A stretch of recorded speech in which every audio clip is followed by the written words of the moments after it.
The Basement Tenant, a novel, written by L.Z. Sinclaire, narrated by L.Z. Sinclaire. She waited until 11 p.m. Miles was at Derek's. The house was empty. She'd watched the camera feed all evening. Elias had left at 8 p.m., early for him, wearing the dark coat and carrying the medical bag. The side door had closed behind him and the basement had gone silent. No singing, no voice, just the ambient hum of the boiler and the tick of the pipes and the vast settling quiet of a house with too much space and not enough truth. She changed into jeans and a sweatshirt, not the robe, not the performance of normalcy, just the clothes of a woman who was about to do something she couldn't explain to a judge. She put her phone in her pocket. She went to the garage and found the crowbar, a short one, the kind you used for pulling nails, not the kind you used for breaking into things, though the distinction was, she was discovering, mostly theoretical. She stood in the kitchen, holding the crowbar, looking at the basement door. She thought about what Beth would say. She thought about what Ruiz would say. She thought about the custody filing and the Lexapro and the careful, constructed identity of a woman who was supposed to be stable, who was supposed to be safe, who was supposed to be the kind of mother a judge looked at and thought, yes, this person can be trusted with a child. Then she thought about Miles, in the kitchen a month ago, pointing at the floor. Who was the lady singing last night? The way no one had believed him, the way no one believed children, the way the world was arranged so that the people closest to the truth were always the ones with the least power to speak it. She opened the basement door. The stairs descended into darkness. The light switch was at the bottom, a detail that had always bothered her, the idea of walking down blind. She used her phone as a flashlight. The beam cut through the dark, catching the concrete steps, the metal railing, the edge of the rug at the bottom. She descended. Elias's apartment was clean, impeccably clean. Not the sterile cleanness of a hospital, but the disciplined cleanness of a person who didn't accumulate. The bed was made with military precision. A few medical textbooks were stacked on the table. The kitchen area, a small counter with a hot plate and a mini fridge, showed no evidence of cooking, no photos, no art, no personal artifacts. The apartment of a man who existed in the present tense only, with no past on display and no future planned. She moved through the space, touching nothing. The journalist's eye cataloged the textbooks, internal medicine, infectious disease, pharmacology, consistent with his claimed residency. The closet, 4 shirts, 2 pairs of scrubs, the dark coat, nothing else.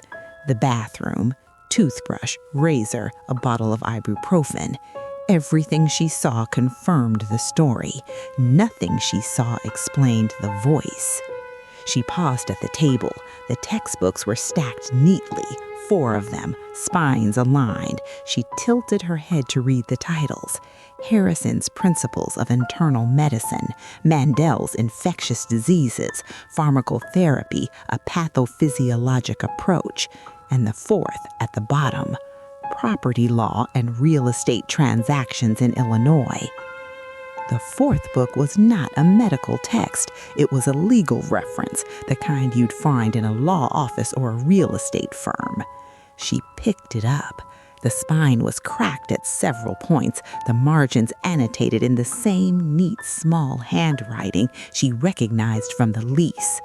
Page 247 was dog-eared. She opened it. Chapter 12.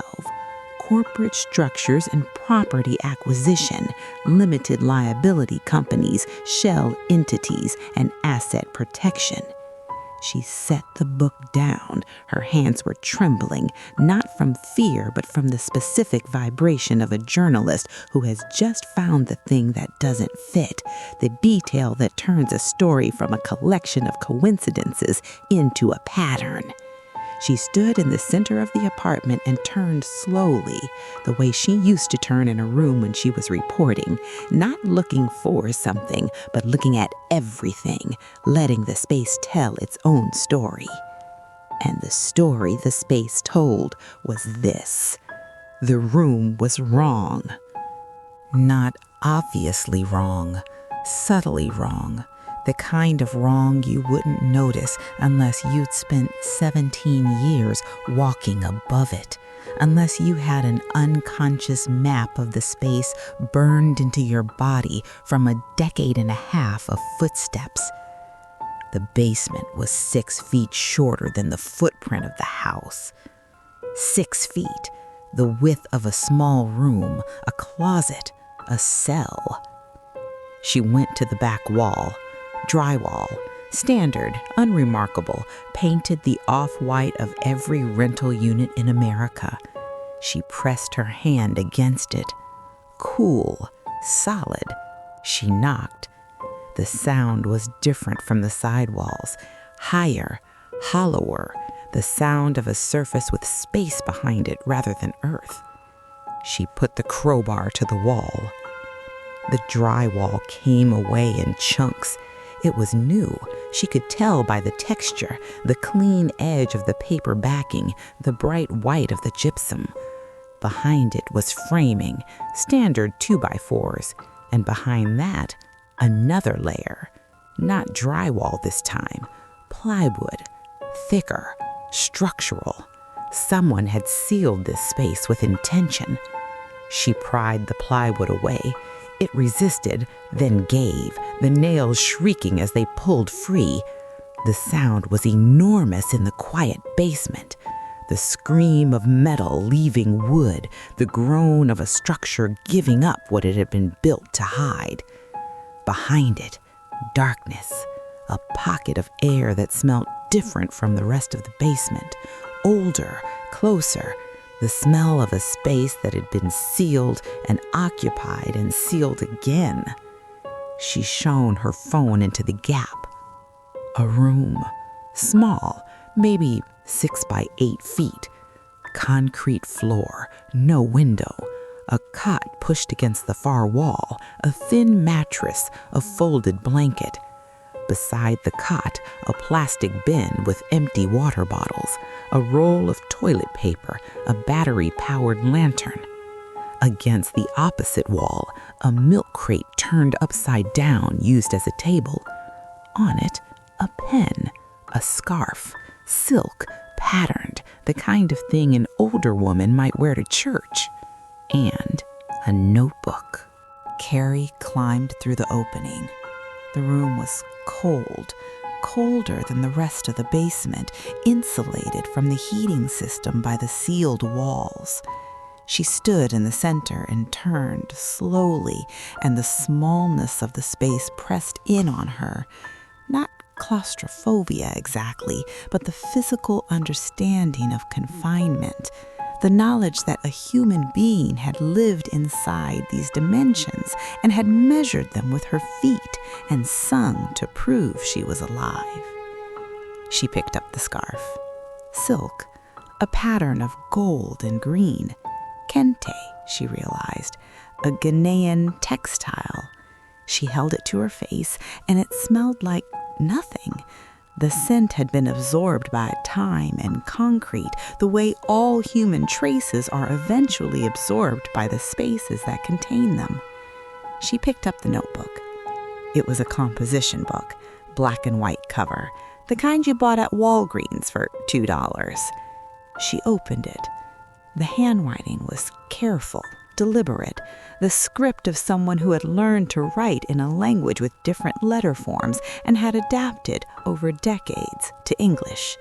The letters were small, tightly spaced, as if the writer understood that paper was limited and words must be conserved. They brought me here on a Thursday. I know because I had been to the senior center that morning for my blood pressure check, and the nurse, Gloria, said, "See you next Thursday." And I thought, yes, next Thursday, as if next Thursday were a certainty. It is not. Carrie read. She sat on the cot. The springs protested, the sound of a bed that had held a body for too long, and she read all of it. 47 pages, the handwriting growing looser as the entries progressed, as if the muscles in the writer's hand were weakening or the care she'd taken with each letter had given way to something more urgent. Margaret Osei. This was her notebook. This was her scarf. This was her room. She read about the man in the suit, about the document they wanted signed, about the 11 weeks. She read about the singing. I sing because the silence is worse than the singing. And she pressed her hand over her mouth because the singing was the voice she'd been hearing, the voice that had driven her to the police and the therapist and the edge of her sanity. And the voice belonged to a woman who had been here, in this room, beneath Carrie's kitchen, beneath the place where Carrie made coffee and took her pills and stared at the basement door. She read the final entries, the men coming in the night, the blindfold, the sensation of being in a vehicle, the new room that smelled different but felt the same. Margaret had been moved. She was alive, or had been when she wrote the last entry, dated 6 months ago. Moved to another location, another basement. Carrie held the notebook in her lap and looked at the concrete walls and the lantern and the water bottles and the pen that Margaret had used to scratch her existence into a $2 notebook, and she understood, in the way you understand things not with your mind but with your body, the knowledge arriving in the muscles and the marrow before the brain catches up, that she was sitting in a crime scene. That her home was a crime scene, that the brownstone on Belden Avenue, the house that was her identity and her prison and the last proof she hadn't lost everything, was also a cage that had held a 74-year-old woman in the dark for 11 weeks while Carrie slept 3 floors above her and heard nothing. No, not nothing. She'd heard something. She just hadn't known what it was. She thought about all the nights she'd lain in bed listening to the silence and telling herself she was alone. She hadn't been alone. Margaret had been here, beneath her, singing quietly so someone might hear. And then Carrie thought about Elias, about the voice she'd heard after he moved in, the woman's voice, low and steady, present even when Elias was gone. The voice that had started the day after he arrived and had continued night after night, driving Carrie to the edge. The voice was Margaret's. But Margaret was gone, moved months before Elias arrived. So what had Carrie been hearing? She went back through the room. On the floor near the cot, she found it, a phone. Not Elias's personal phone, a prepaid device, cheap, the kind you bought at a gas station. She turned it on. The battery was low, but alive. One app was open, an audio player. One file was loaded. She pressed play. Margaret's voice filled the room. Low, conversational, speaking in a mix of English and Twi. The recording was clear. Intimate, close, mic'd, the sound of a phone held near a person's face. It was the voice Carrie had been hearing through the floor, the exact voice, the exact cadence. She checked the file's properties, recorded 7 months ago, duration 43 minutes. A phone call captured. Margaret speaking to someone, telling them about her day, her blood pressure, the church service she'd attended. Mundane, ordinary, alive. The call had been recorded before she vanished. Elias had this recording. He played it in the basement at night, from this hidden room. He played a missing woman's voice in the space where she'd been held. Not to haunt Carrie, not to torment her, to test the acoustics, to confirm that sound from this room could be heard through the floor of the house above, to prove that if Margaret had been here, the person living upstairs should have heard her, could have heard her. He was building a case against Derek, and he couldn't tell Carrie because Carrie was married to the man, had been married to the man, and trust was the one thing you didn't give away until you were sure. She put the phone down. She climbed out of the room. She stood in Elias's apartment, plaster dust on her clothes, the crowbar at her feet, and looked at the hole she'd made in the wall, the rough opening into the room that had held a woman no one had looked for hard enough. Then she heard the side door open. Footsteps on the gangway stairs, descending, the measured familiar rhythm of Elias returning home. She didn't run. She stood in the middle of his apartment, next to the opened wall, and waited. He appeared at the bottom of the stairs. He saw her. He saw the wall. His face went through something, a rapid sequence, too fast to parse. Shock, calculation, resignation, and then something that might have been release. The look of a person who's been carrying a weight for a very long time and has just been told they can set it down. "You found it," he said. "I found it." He walked to the opening, looked inside, looked at the notebook in her hand, looked at her face, and whatever he saw there made him close his eyes for a moment, as if steadying himself against something. "Her name is Margaret Osei," he said. "I know, I read the journal." She was my patient, free clinic on 47th Street. I treated her blood pressure for 2 years. Every Thursday morning she came in and sat in the waiting room and read the Tribune and told me I was too thin and asked if my mother was feeding me. His voice cracked just slightly on the word mother. He sealed it. She disappeared. I went looking. "How did you find this room?" "Derek's property records. I knew lakefront redevelopment was acquiring properties on the south side. When Margaret vanished and her house sold to the same LLC, I traced the corporate structure. It led back to Weaver Development. I pulled the renovation permits for every property connected to the group. Your basement had a permit for a structural modification that added a room not reflected in the current floor plan." "A room that was sealed off?" "Yes, I needed access to confirm it. Derek, our father," he said our father with the flatness of a man describing a stranger. "He reached out to me 2 years ago, first time anyone in the Weaver family acknowledged I existed. He said he needed someone reliable, someone who could be useful. I let him believe I was that person." "He put you in my house?" "He put me in your house to watch you, to report back to his attorney for the custody case." Elias paused. "I've been feeding him nothing. I told him you were quiet, stable, boring. I told him there was nothing to report." She stopped. The words settled over her like something cold. Quiet, stable, boring. She said them back, and the saying of them changed their weight. 3 words from a filing. 3 words her therapist had used on an intake form, the precise vocabulary of a woman who had been reduced to a clinical profile and told to stay inside it. Those are the exact words from Derek's custody motion. I know, that's why I use them. They're the safest possible report. They're also the words of a man who decided what version of me was acceptable to present.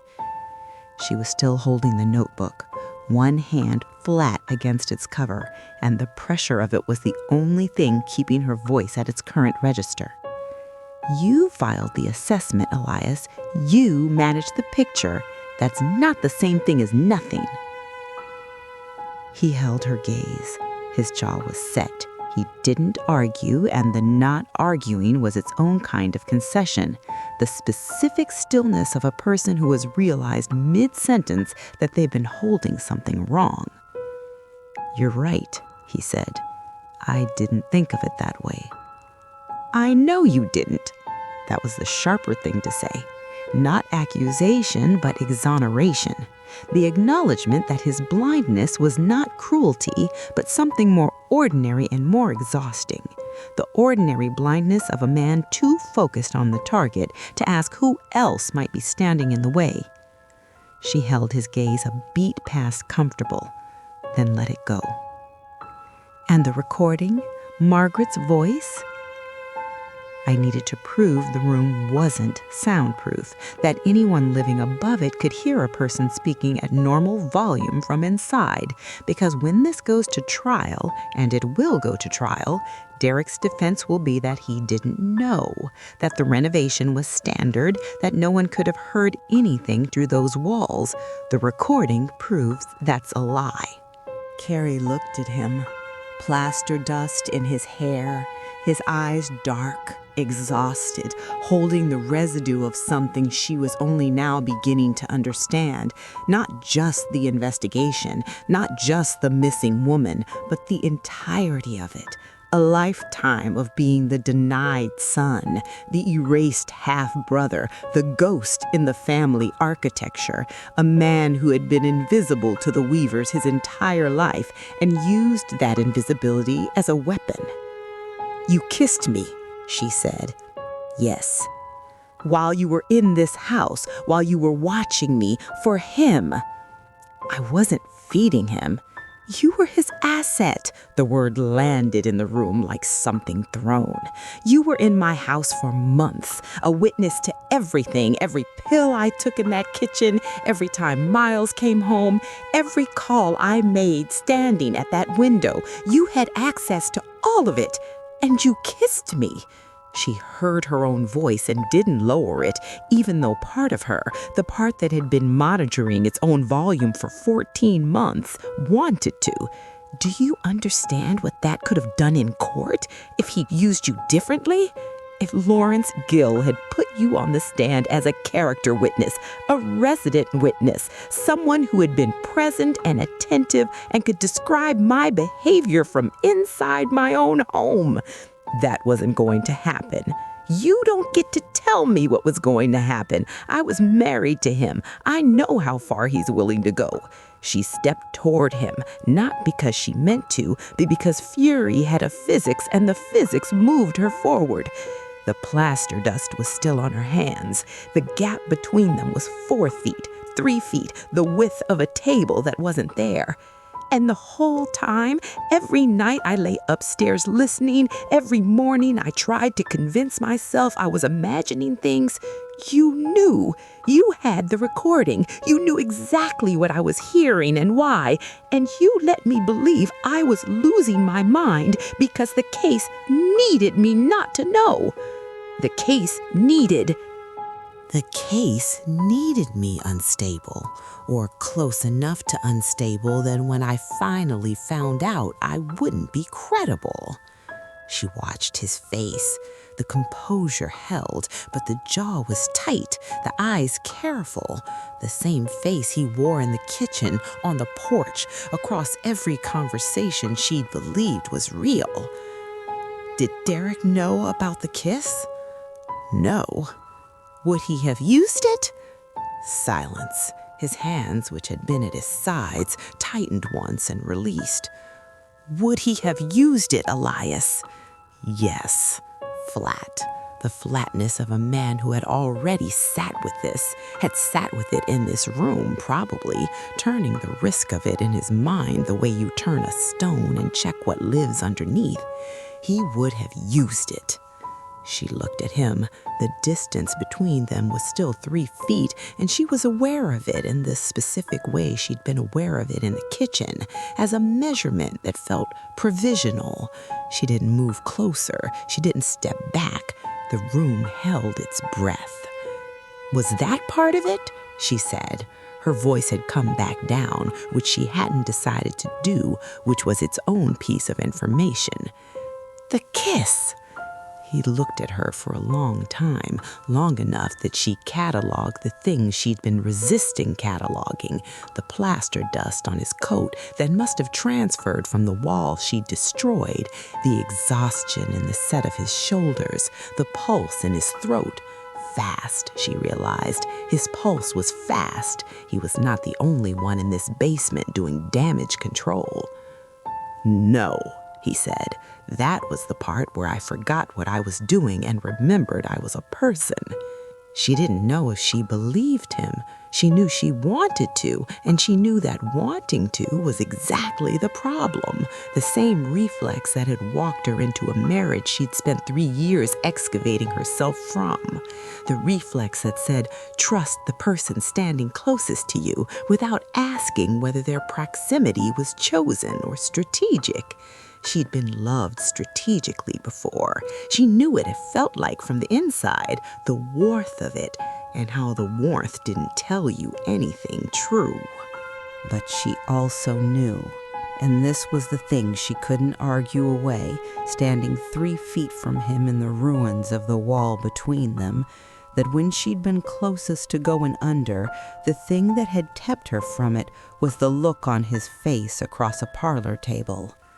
A man who believed she could do it, not because it helped the case, because he'd been watching and he knew what she was. She didn't say any of that. She held the notebook against her chest, against the fast-beating thing beneath it, and looked at the hole in the wall, the hidden room and the cot and the water bottles, and the pen Margaret had used to scratch her existence into paper. And she said the only thing that mattered. We need to find her. His breath released, slow, deliberate. I know where to look. The end.